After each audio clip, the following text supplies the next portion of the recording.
Loch Ness, an enigmatic region nestled within the Scottish Highlands, boasts the largest volume of fresh water in Great Britain. Its inky depths plunge to nearly 800 feet, extending over 23 miles. Here, in this ancient abyss, a legend has endured for centuries. A legend known as the Loch Ness Monster. Well, I was out fishing. It was really the month of March, middle of March. And I was going up past this spot here when I noticed some branches in the loch, when I found them outside line. So I tried to guide the boat so the line would miss the branch, and when I looked out watching my line, I thought just saw this huge object out between the waves, going against the wind. And I knew right away it was something very much alive. We saw the head, the four humps, and all the body. Can you tell me anything about its colour? Yes, it was the very same colour as an elephant. It had a small head, like a needle or a snake, magnified about 10, 15, 20 times. In the distance, it was difficult to see. The best view I ever had was the very first in 1934. I saw the head, the neck, and the huge body, which I'd say was about 30 feet long.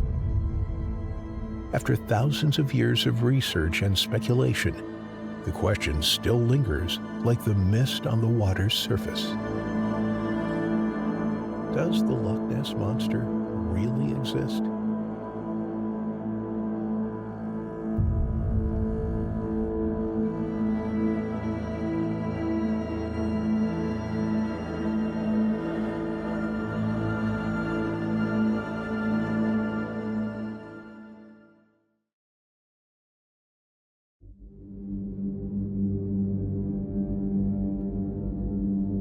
Sightings of Nessie typically depict the entity as sizable and green, featuring a pointed head and an extended neck emerging from the water's surface.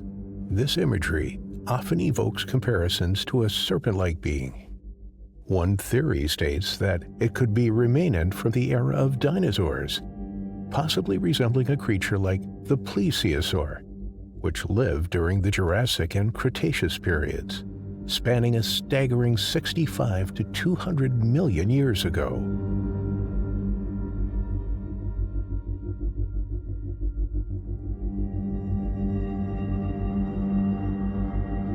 A famous enigma is connected to the ancient culture of the Picts. Among the carvings that adorn the stones in this region, one peculiar figure stands out. An entity with an elongated beak, a distinctive head, and flipper-like appendages. Researchers have often compared this creature to a swimming elephant, as it represents the earliest evidence of the notion that Loch Ness harbors a mysterious aquatic being. On the evening in question, without doubt, a shape like the prow of a Norwegian fishing vessel is sticking right out of the water. It had a small head, like a needle or a snake, magnified about 10, 15, 20 times. In the distance, it was difficult to see. It stood erect out of the water and sailed right into our view. In the dying sunlight, as you know from the loch here, it traveled right across our field of vision in the direction of doors. It sank twice into the water in that 3 or 4 minutes. We then thought we had lost it. It came up again and sailed further towards doors, seemed as if it was getting into shallow water, turned, got into the center loch, and then for the first time, it went at full speed ahead with a wave and a wash right up the center loch and away from our view.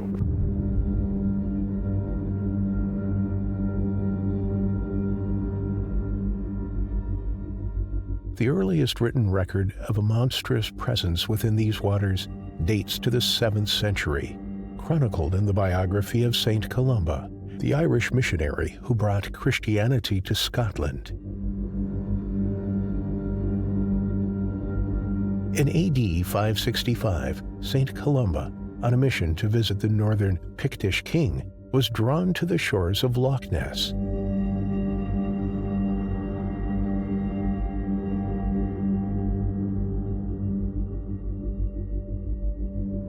He claimed that he saw a monster chasing towards a swimmer, and he put his arm up and with a cross said, "Go no further, do not touch this man." That is written in history by St. Adaman, the narrator for St. Columba. The monstrous entity receded into the depths, never to harm another soul.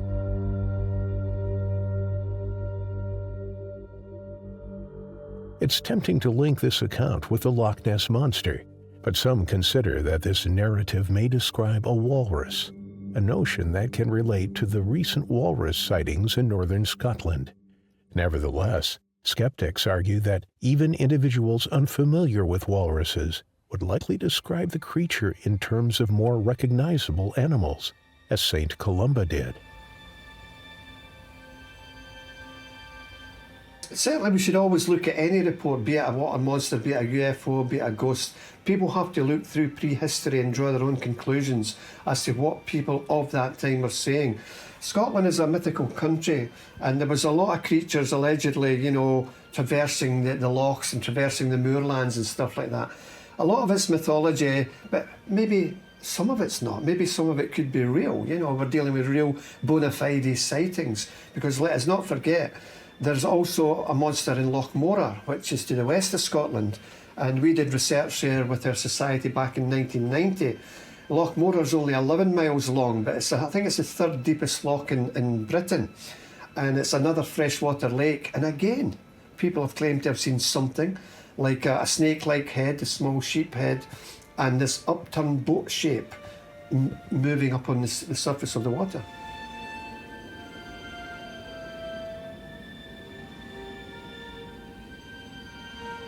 When General Wade's military road was extended at one of the sides of Loch Ness, they opened up Victorian ladies and gentlemen to come up to the Scottish Highlands to have a look at the beautiful Scottish scenery. And whilst they were there were some Nessie reports as well. So the gentry from England came up, and it just made a name for Loch Ness at that time. So there was a number of sightings generated by people who now had the access to come up to Scotland through the rail networks and also General Wade's military road. Well, I was out fishing. It was really the month of March, middle of March, and I was going up past this spot here when I noticed some branches in the loch, when I found them outside line. So I tried to guide the boat so that the line would miss the branch, and when I looked out watching my line, I just saw this huge object out between the waves, going against the wind. And I knew right away it was something very much alive. So I watched it, and I noticed quite close, a matter of 30 yards from it, I could even describe the colour of the skin. The skin was a sort of a dark brown, very, very rough, scaly. And up towards the shoulder, what I took of the shoulder, the way it was going against the wind, was this, what I took to be a mane. But it could be a flipper, it could be a fin or anything. How long was the object you saw? I would say 14 to 15 feet long. Pretty big? Pretty big, yes, pretty wide. I would say roughly 4 feet in width, across the back. You didn't see any sign of a head? No head, or no tail, none whatsoever. Were you in any doubt that this was the monster? Oh, no, none whatsoever, because whatever it was very, very much alive. You would see the spray coming off as the shoulder of the monster was hitting the wave, going against the wind. Quite a big spray. You've lived on this loch for 65 years. This is the first time you saw it? I've fished the loch, I would say 45 years, every season. And I've seen things away at a distance. Could be anything, could be barrels, could be floating logs, but I would never say it was a monster because I wasn't sure. But this particular time, there was no doubt whatsoever, none whatsoever. How do you feel about telling people you've seen the monster? Do people believe you? Well, I don't care if they believe me or not, because I saw it, I've satisfied myself, I tell them what I've seen. If they don't, they're entitled to their own opinion, but I hope someday they will see it. And they'll be the same opinion as me.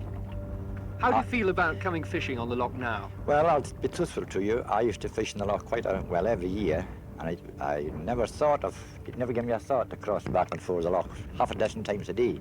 But now I don't cross so often. And when I leave one shore to go to the other, I always look back to see which is the shortest, the one I'm going to or the one I left, in case it does come up beside me. Was it frightening? It was frightening, yes, for a freshwater loch. It's a huge creature to be in the water, oh yes. It was the size of it that The frightened size of you. it, yes, definitely, definitely.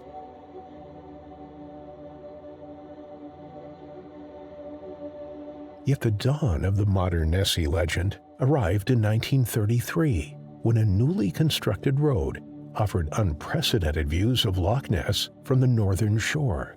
A local couple's sighting, chronicled in the Inverness Courier, set the stage for a media frenzy that persists to this day. So basically what they claimed they saw was again this upturned boat shape. Just they knew that they were looking at something bizarre. In the same way the other gentleman, there was a long neck and a small head as well. Again, consistent from the time. It's never really changed much, even to present day. This is the main sightings that we're seeing on the surface of Loch Ness. Underwater is a different story. Quickly after, thousands of other people claimed they have also seen or captured evidence of the creature. Again, possibly because Loch Ness was now open to the tourists and more people were coming to this rural area of Scotland. They had this opportunity to go to the Trossachs, to the Highlands, and viewing all these wonderful attractions, because Loch Ness had a paddle steamer on it at one time, you know, so you had tourists going up and down.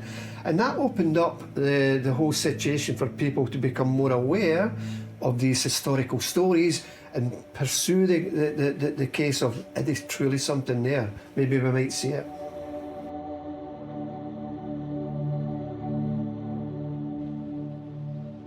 You know, we're not spending all this time and money trying to prove that there's a large unidentified species in Loch Ness. We know that. We've seen it and we know it's here. What we are trying to do now is identify the species. Clem Lister of the Bureau for Investigating the Loch Ness Phenomena needs no convincing that there is a monster. He's not alone. St. Columba is said to have seen it in 568 AD. Latter-day visitors have been seeing it since 1933. So is it mollusk or reptile, animal, vegetable or mineral? Another man who has no doubts whatsoever is Hugh Ayton of Dawes near Inverness. He told me how he once chased Nessie in his boat. We saw the head, the four humps, and all the body. Can you tell me anything about its color? Yes, it was the very same color as an elephant. Now, how did it dive? Oh, straight down. Why do you think the monster went down? Was it frightened by the noise? Yes, the noise of the outboard. And then what did you do after that? Well, we came home again after that. We never seen it after that. Weren't you rather terrified, being so close to it? No, not at the time, but I wouldn't do it again. 20 times altogether.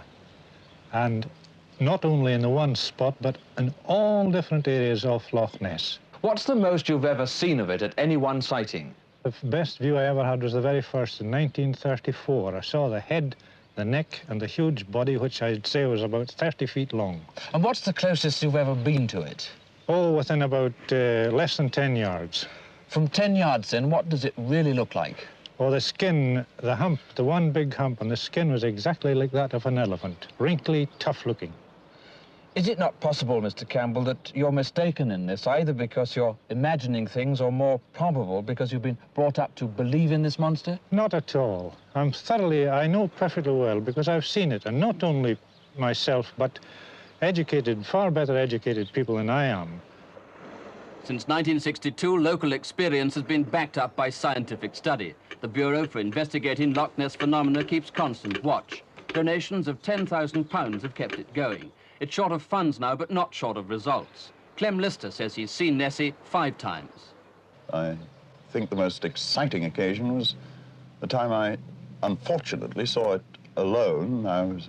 My story is not corroborated at all. I was coming across the loch up in that direction over there, 12:30 a.m. I'd just run some soldiers over to our site on the other side of the loch, and it was a flat calm, and I had a dinghy with an outboard, and the outboard packed up, and I started to row. I'd been rowing for about 3 minutes, and suddenly I heard this peculiar sound. It was going sort of something like that. And I looked over my right shoulder, and there she was, about 15 yards away from me. And I only looked at it very briefly because after that I was only interested in putting as much distance between me and it as possible. So what particular species do you think it is? The evidence, as I interpret it, all fits, and I know this is a fantastic statement, but this all fits plesiosaur. Now, as you know, plesiosaur is one of the dinosaur families supposed to be extinct for 70 million years. Some experts say it's just rotting vegetable matter brought to the surface in an explosion of gases. But Ted Holliday, who claims one sighting, has other theories. In my opinion, and I've studied it fairly closely, I think that it's some form of mollusk. This is what? The same class of animal to which the octopus and the squid belong. But what evidence have you for saying that? Well, the witnesses are, most of them are repulsed when they get a very close sighting of it. They're horrified. Well, I'd be horrified if I saw a reptile out in the middle of the loch. Well, there's a lot of photographs been taken allegedly of Nessie over the years, and a lot of hoaxes as well. Some of the photographs I've seen over the years have this long tapering neck. I can't get away from it, I always say it. And that's been compelling, but it also asks and begs the question, could it not be an eel? Because eels are been seen in Loch Ness, otters have been seen, and seals have been seen in Loch Ness as well. There is an eel population in there, but can eels dive up out of the water like that has been captured in these photographs? Those photographs look compelling, but whether compelling of what is what we have to ask ourselves. Of a monster? Probably not. Probably just of an eel.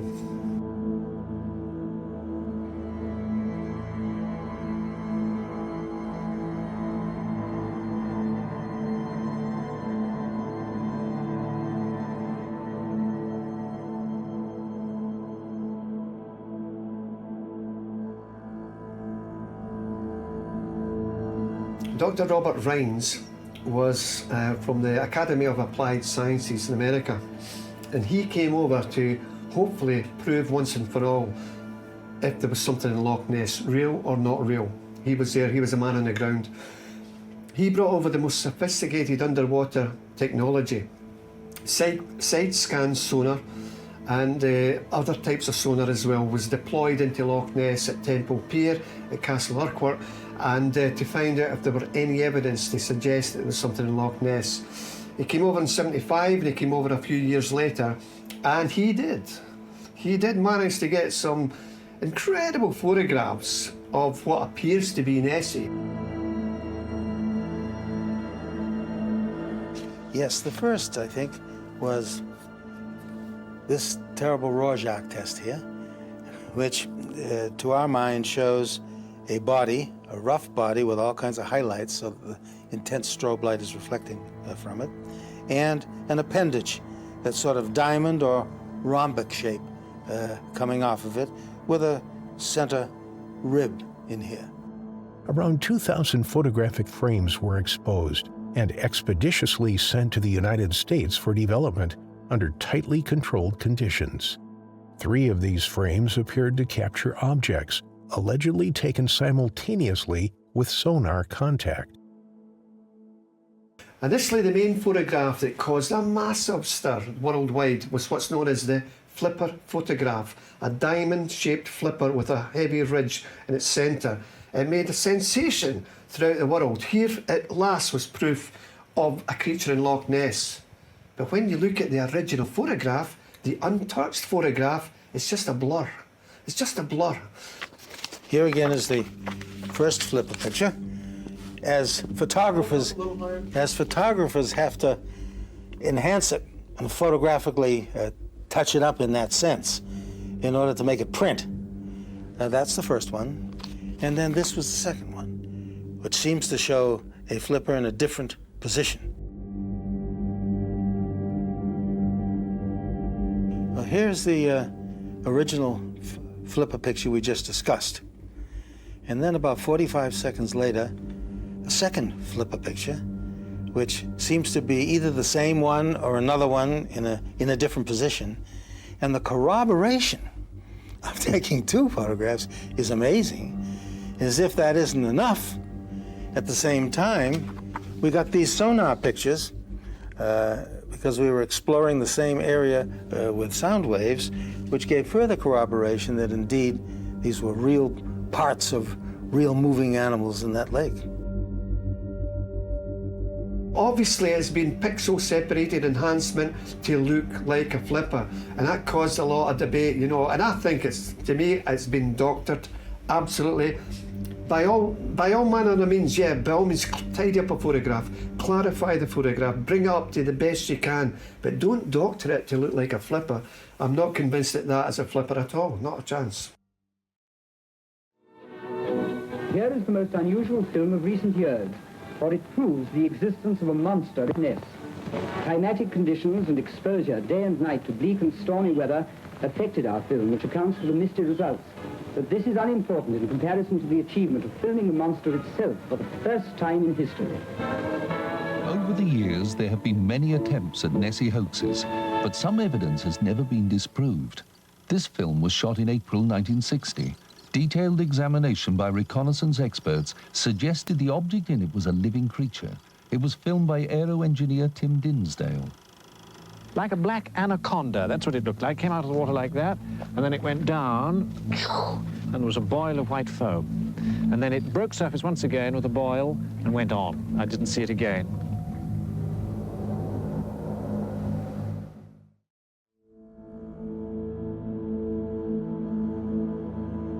Throughout Nessie's history, photographic evidence played a pivotal role. One image, captured in 1934, features a slender neck emerging from the water's surface. Dr. Robert Kenneth Wilson, a London surgeon, found himself in the Scottish Highlands on a hunting expedition with his companion, Maurice Chambers. Wilson, intrigued by what he captured on undeveloped photographic plates, asked for the expertise of a local chemist in Inverness. To his surprise, the developed plates revealed an image that bore a striking resemblance to a sea creature sporting an elongated neck.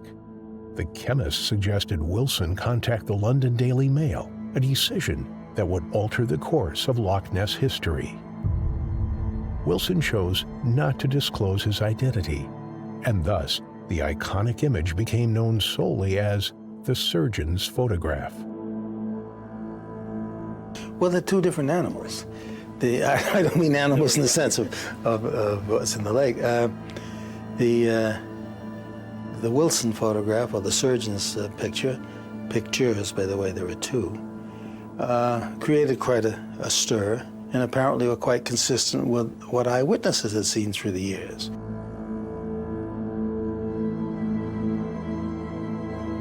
This photograph, however, turned out to be an act of revenge by Marmaduke Wetherell. The London Daily Mail had commissioned Wetherell to seek out the Loch Ness Monster. But when his reported discovery of intriguing footprints proved to be a hoax, the newspaper publicly humiliated him. In return, Wetherell planned to create a monster using a toy submarine, 35 centimeters in length, bought from a department store. Collaborating with his stepson, a sculptor, they put together a long-necked creature from putty and put it on top of the submarine so that its head and neck extended approximately 30 centimeters above the water's surface. Turns out it was not Wilson who snapped the photographs. Instead, it was Wetherell and his other son who orchestrated the scene. This elaborate trick became a key moment in the history of Loch Ness lore, casting a shadow of doubt and intrigue over the quest for the mysterious creature. For 6 decades, this image stood as a testament, even as skeptics speculated about driftwood, elephants, otters, or birds. In 1994, however, the truth unraveled, revealing the hoax.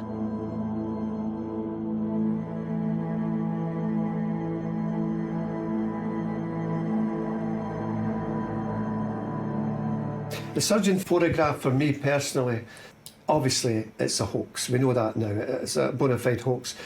But that's an iconic photograph of what I've been saying is the long, slender neck of the sheep-like head. It was in all the books, all the magazines, all the TV shows, until it was unmasked as a hoax. There was another photograph as well near Castle Urquhart, P. N. McNabb, I think it was. And again, you've got a long hump and a smaller hump, and that's been revealed as a hoax as well. And it causes a lot of problems because it's a fly in the ointment for people who's trying to do serious research at Loch Ness. And it kind of, people's attention then goes away, well, we knew that, there's nothing in Loch Ness, and they move away from it.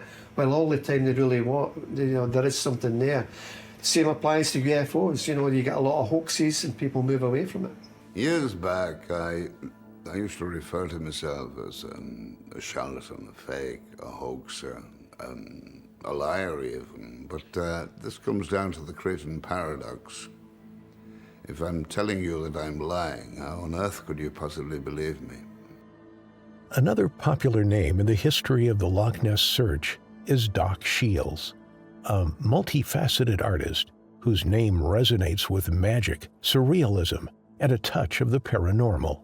He claimed that he captured 2 pictures of the Loch Ness Monster.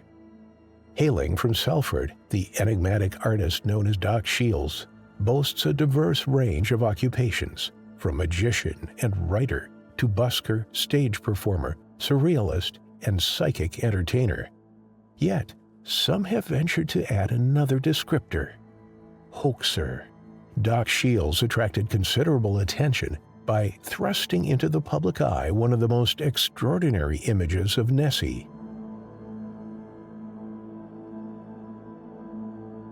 According to his account, the Doc stood at the base of Urquhart Castle when he purportedly spied the mysterious creature gliding through the water, capturing 2 photographs of a smooth, glossy beast with powerful muscles that remained visible for 4 to 6 seconds. Intriguingly, those present at the castle that day somehow failed to share in his remarkable sighting. Magic has always been concerned with changing things, with shape-shifting images.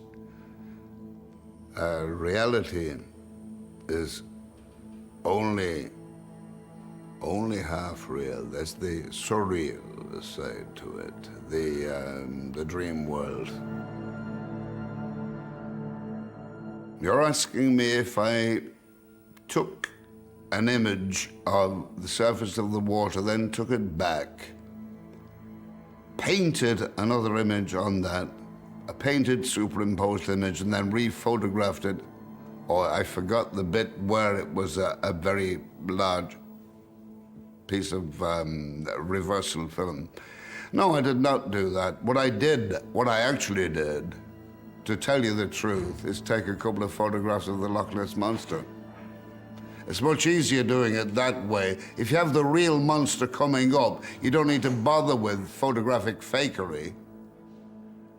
The thing is to point the lens at the long-necked beastie that's coming out of the water. Then you don't have to bother doing with the brush strokes or all that technical stuff. You just photograph a monster. Simple as that. Yeah, he's a character, and I mean, obviously, he's captured Nessie in full glorious colour. I think it was back in the 70s at Castle Urquhart.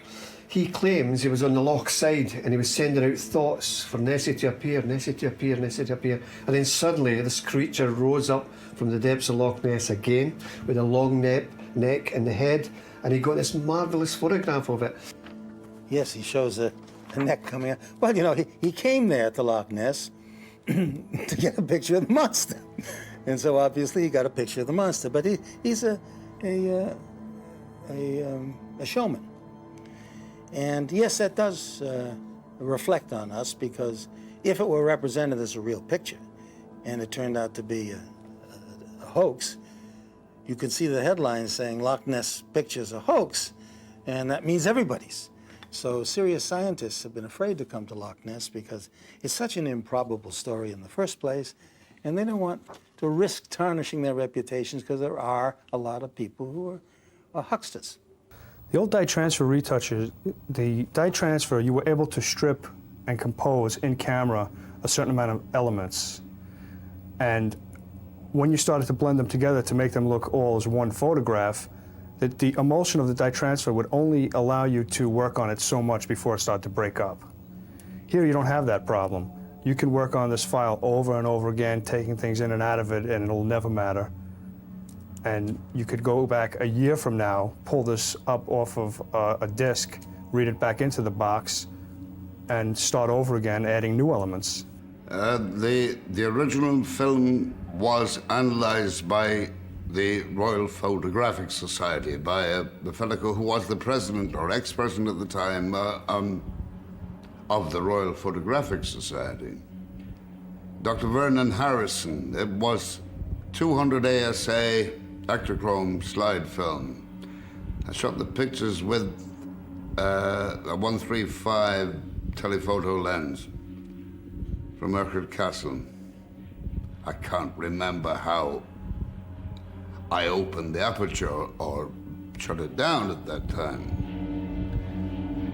But yes, the original roll was analyzed.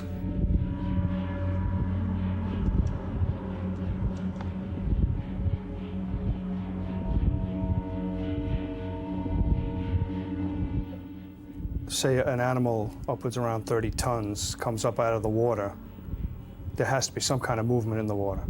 There has to be some kind of effect. Here, this neck is protruding straight out of the water with a shadow, but yet the water is undisturbed. Doesn't make any sense. People have suggested that I went out and photographed some water. Happened to be Loch Ness. Or I did have to travel from Cornwall to that part of Scotland. And then would just take a few photographs of water of the loch and then go home and do some kind of painted and sandwich job with the image I produced later, in theory, and stick them, superimpose them on a few little ripples on the surface of the loch. Of course I didn't do that. I don't have the, well, I don't have the technical skills to do that photographically. Oh, I can paint and I can draw, but I paint and draw different things, and I photograph. If I'm photographing monsters, it had better be a monster there that I'm photographing. Otherwise, why waste my time? There's only 3 ways this could have been. You could do it either way. When you have to look at me, you could do... Is it the photo was taken and the monster really existed, which is not possible, or if it was actually photorealistically illustrated in, or if another image was created and it was scanned in and it was actually composed and blended to look like it belonged in this photo. If you were suggesting to me that I'd done the finest ever retouching, rephotographing job that anyone on the planet has ever done, I'd say, I wish I was that good, but if I want to take pictures of monsters, I just take pictures of monsters. On the back of the neck here, you could see indications of possible bleaching from a dye transfer. You could see areas of water going through the neck in these areas, mostly in the darker areas, because the dye would have been added on top of the darker areas onto the dye transfer. But in the lighter areas, it would have been bleached out with chemicals, so you wouldn't really see any of the original image going through it. But there is indication of it in the darker areas clearly. I wish I knew the answer. I wish I could safely say to you that Tony Doc Shields truly did capture that photograph, because if he did, that would be one of the best photographs we have of Nessie ever. But I'm still 50-50 on that particular photograph, this beautiful colour photograph, which incidentally is not grey as the normal sightings of Nessie. It's normally a grey creature, elephant grey skin. Tony Doc Shields captured a Nessie with a green tinge running down its neck, etc. And I'd like to believe it's true, but knowing Doc's reputation, etc., I'm reluctant to put any credence to that particular photograph.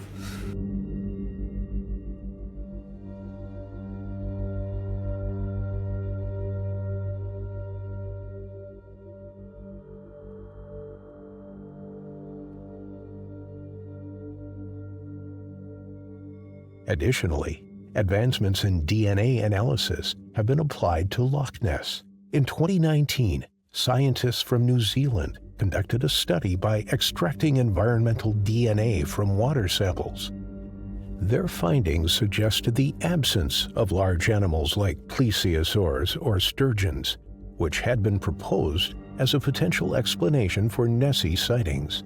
Instead, they proposed that giant eels might be responsible for some of the reported sightings.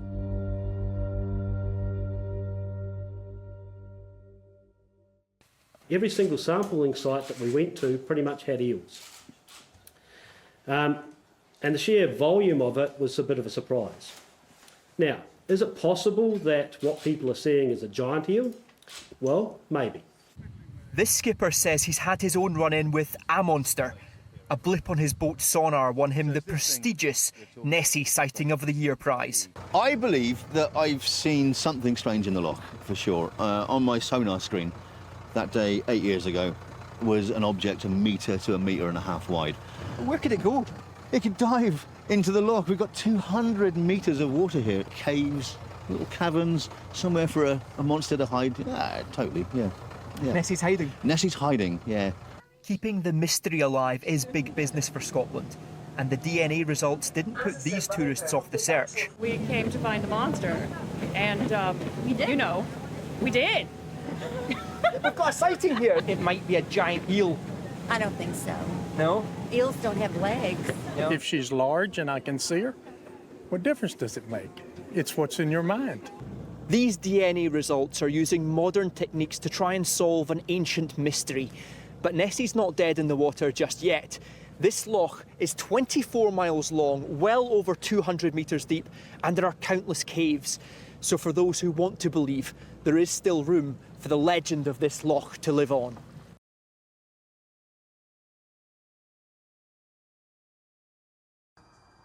Tales of a giant creature lurking beneath the murky waves of Loch Ness have been around for over 1,500 years. But Professor Neil Gemmell hopes the marvels of modern science can finally lay the mystery to rest.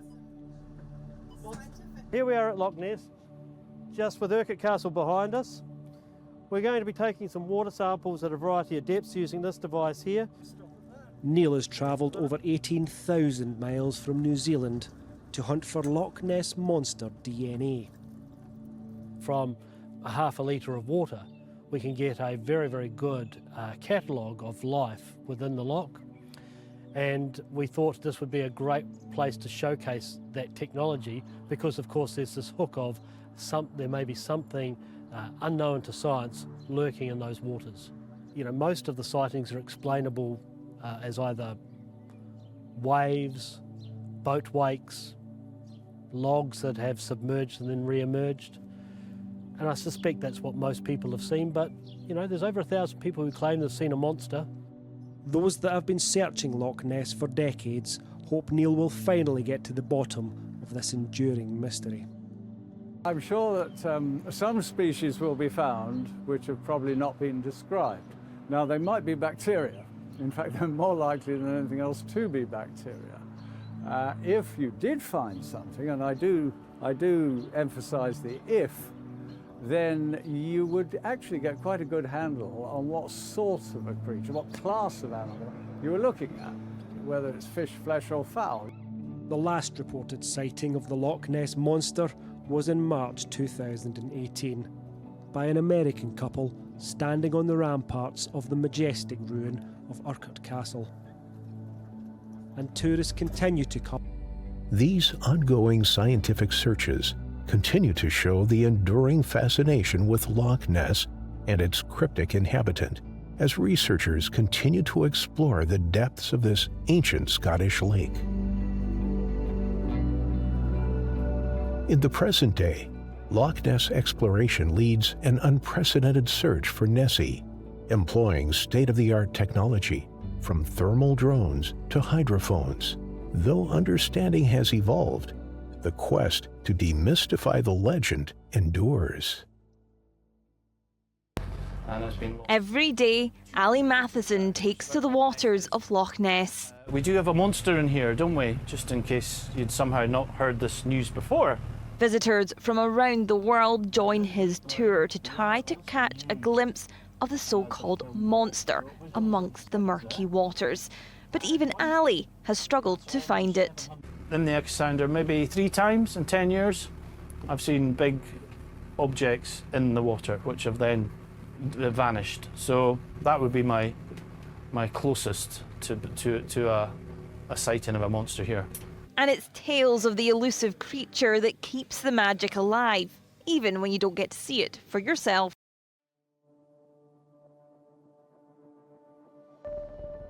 In August of 2023, hundreds of hopeful volunteers joined a 2-day hunt for Scotland's fabled Loch Ness monster on Saturday and Sunday, in what organizers described as the biggest search for Nessie in more than 50 years. Somewhere in these 7,452 million cubic meters of water, they believe Nessie hides. Despite failed mission after mission to prove the monster's existence, the biggest search for half a century is underway. 200 volunteers lining the banks of Loch Ness at 17 strategic points. Drones with thermal imaging up above. I am taking part in the search. We've come all this way. I've been hunting Nessie for 9 years. This will be my 7th tour on the loch, my first official hunt. I love the paranormal. I go on ghost tours. You know, I go track down Bigfoot, Loch Ness. I love all of it. So I'm here for the biggest Loch Ness hunting event in the last 50 years. Volunteers from around the world were allocated locations around the 23-mile-long lake from which to monitor for any signs of Nessie, while others took to boats. A hydrophone was also used to detect acoustic signals under the water. Unfortunately, not enough proof was found to put the mystery to rest. No, we heard some fantastic, bizarre sounds on Friday, which was incredible. I still don't know what that was. So on the Saturday and today, we went back over that area with the hydrophone on deep scan. We went back to the same area, we lowered the hydrophone again, and we did not hear those sounds. So I'll leave that up to you guys. We still don't know what that was. We will hopefully, in the future, get to the bottom of that. It may well be gas escaping from the bottom of the loch, it could be an animal, or of course it could be the elusive Loch Ness monster.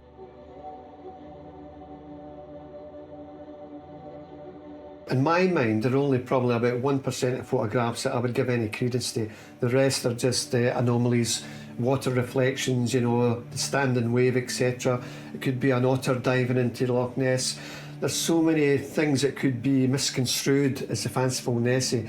And although I believe in Nessie with all my heart, I'm not naive enough to think there's other explanations to account for what's in Loch Ness. When it comes to Loch Ness and the ever-persistent enigma surrounding its legendary resident, one fact is clear: the hunt for Nessie is far from over. From age-old legends to contemporary endeavors equipped with advanced technology, the quest for answers never stops. While skeptics may cast doubts on these stories, the unwavering fascination with the mysterious creature remains the same. As the loch's murky waters continue to cover their enigmas, the Loch Ness Monster's search continues, ensuring that this legend remains, captivating generations.